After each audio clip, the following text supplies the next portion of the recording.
Este pastor se está haciendo rico con los diezmos. Hoy en día muchas personas encuentran tropiezo en este tema del diezmo. Muchas personas incluso no se quieren acercar a una iglesia o acercarse a Dios porque dicen no puede ser que estos pastores le estén exigiendo como que si fuera una ley el diezmo a gente pobre y ellos estén enriqueciendo, dándose una gran vida y dándose lujos, viviendo en opulencia, mientras la pobre gente está siendo quizás engañada, dicen, con este tema del diezmo. Peor hoy en día con tantas supuestas congregaciones que lo que enseñan es el falso evangelio de la prosperidad, diciendo que si vienes a Jesús y pactas con Él una ofrenda, un diezmo, Él te va a hacer favores y Él te va a hacer milagros a cambio de tu dinero, desvirtuando, distorsionando el verdadero mensaje del evangelio, donde venimos a Cristo para que Él perdone nuestros pecados.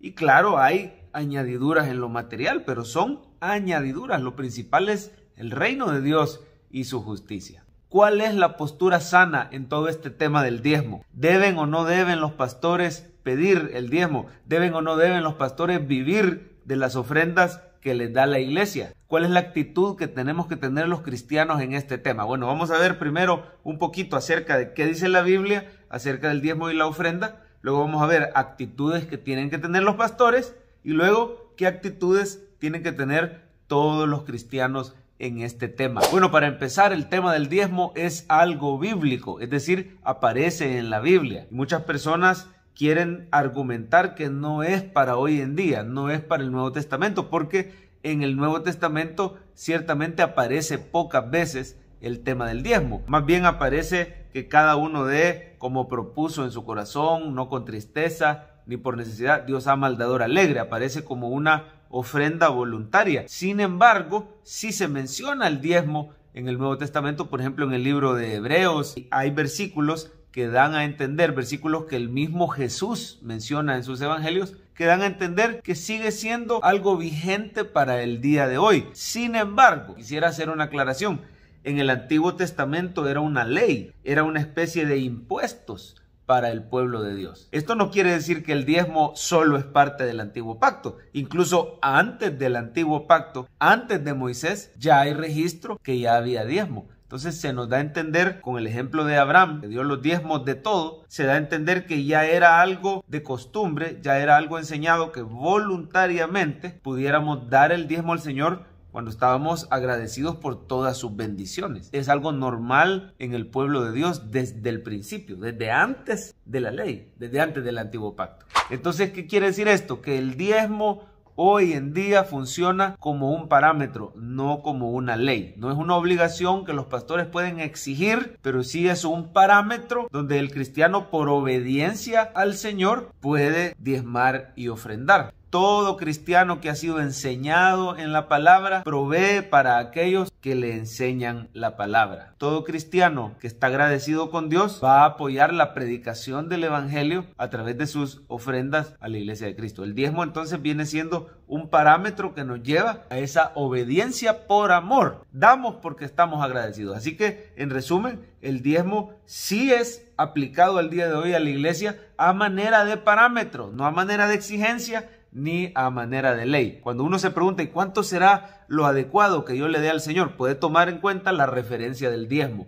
Más o menos un 10% de lo que nos ingresa. Es un buen número, nos queda todo el 90% para poder enfrentar nuestros gastos, nosotros disponer de ese 10% para apoyar a la iglesia del Señor. ¿Se lo debo de dar a los pobres en vez de dárselo al pastor o a la iglesia? Nuestra dadivosidad a los pobres es buena, es algo que el Señor recompensa. Dice la Biblia que a Jehová presta el que da al pobre. Sin embargo, el apoyo a la obra del Señor es crucial y es importante. Si tú le das dinero a una persona pobre, vas a ayudar a su situación. Pero si tú apoyas la predicación del evangelio, esas personas van a ser hijas de Dios y Dios les va a proveer. Lo más importante es que no dejemos de predicar el evangelio y que no dejemos de apoyar la obra del Señor, que funda iglesias, que de verdad predica, lleva adelante la evangelización, la gran comisión. ¿Qué actitudes tienen que tener los pastores en este tema? ¿Acaso deben de vivir de los diezmos? Bueno, depende. La Biblia da el ejemplo del apóstol Pablo, que dice: ciertamente el pastor tiene derecho a vivir de lo que la iglesia le da. El obrero es digno de su salario. No pondrá bozal al buey que trilla. Si el trabajo trabajo del pastor va a ser hecho con excelencia, no se puede estar distrayendo con cosas de este mundo. Ninguno que milita se enreda en los negocios de esta vida. ¿De qué me sirve tener un pastor a medias